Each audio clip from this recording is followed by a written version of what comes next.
कहते हैं जिंदगी है तो स्ट्रगल है, टेंशन है, टेंशन के साथ साथ उसमें ऐसा नहीं होता कि हमेशा टेंशन ही टेंशन, उसमें कुछ खुशियां भी होती हैं, उसमें डर भी होता है, उसमें काम का प्रेशर भी होता है। कुल मिला के एक ऐसी थाली जिसमें खट्टा भी है, मीठा भी है, चटपटा भी है। लेकिन अच्छी बात यह है कि कुछ भी ये चीजें परमानेंट नहीं है ना।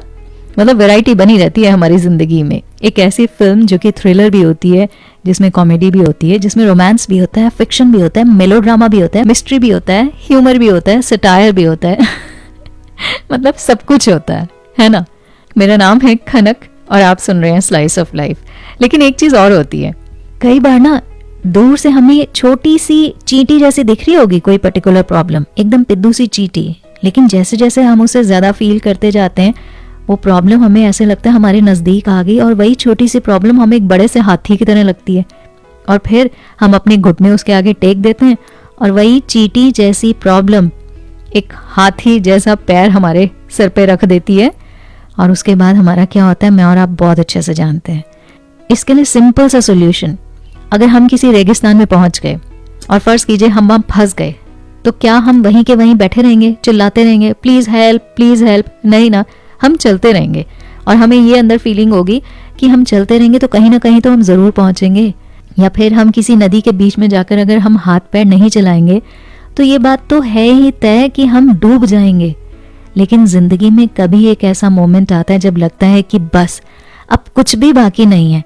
तो ऐसी सिचुएशन में अपनी कॉन्फिडेंस और अपनी हिम्मत के साथ सिर्फ डटे रहिए, क्योंकि हर चीज का सोल्यूशन होता है, आज नहीं तो कल जरूर होता है। चलिए इसी पर ही एक मैं कहानी आपके साथ शेयर करती हूँ। एक बार की बात है, एक राजा की सेवा से प्रसन्न होकर एक साधु ने उसे एक लॉकेट दिया और कहा, राजन इसे अपने गले में डाले रहिए, और जिंदगी में कभी भी आपको ऐसा लगे ना कि आप फंस गए हैं और आपको ऐसा लगे कि आपकी जिंदगी बस अब खत्म होने वाली है परेशानी के भंवर में, और आपको कोई भी रोशनी की किरण न दिखाई दे, उस वक्त आप इस लॉकेट को खोलकर इसमें रखे हुए कागज को पढ़ना, लेकिन उससे पहले नहीं।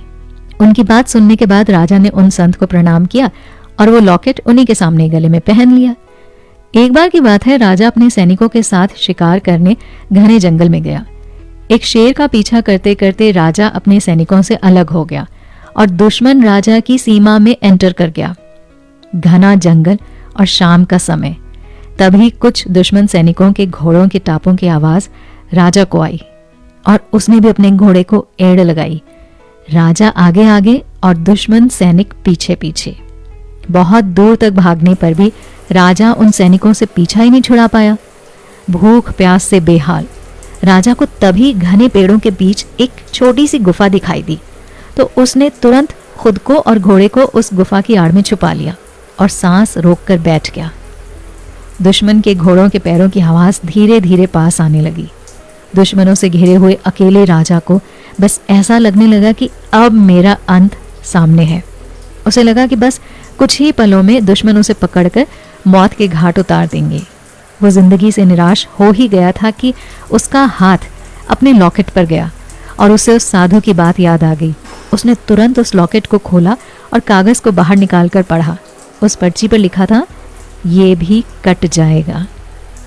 ये पढ़ते ही राजा को तो जैसे अचानक ही, जैसे कहते ना, घने अंधेरे में एक रोशनी की किरण दिखी, मानो डूबते को कोई तिनके का सहारा।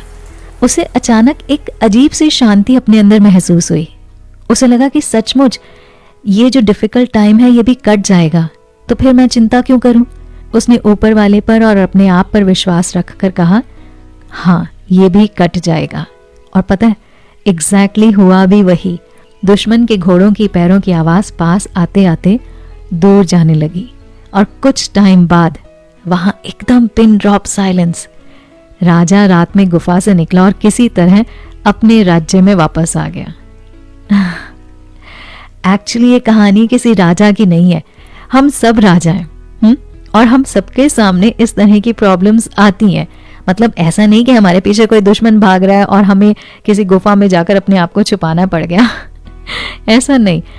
वो प्रॉब्लम कुछ भी हो सकती है। वो प्रॉब्लम जॉब से रिलेटेड हो सकती है, वो प्रॉब्लम रिलेशनशिप से रिलेटेड हो सकती है, वो प्रॉब्लम स्टडीज से रिलेटेड हो सकती है, एनीथिंग।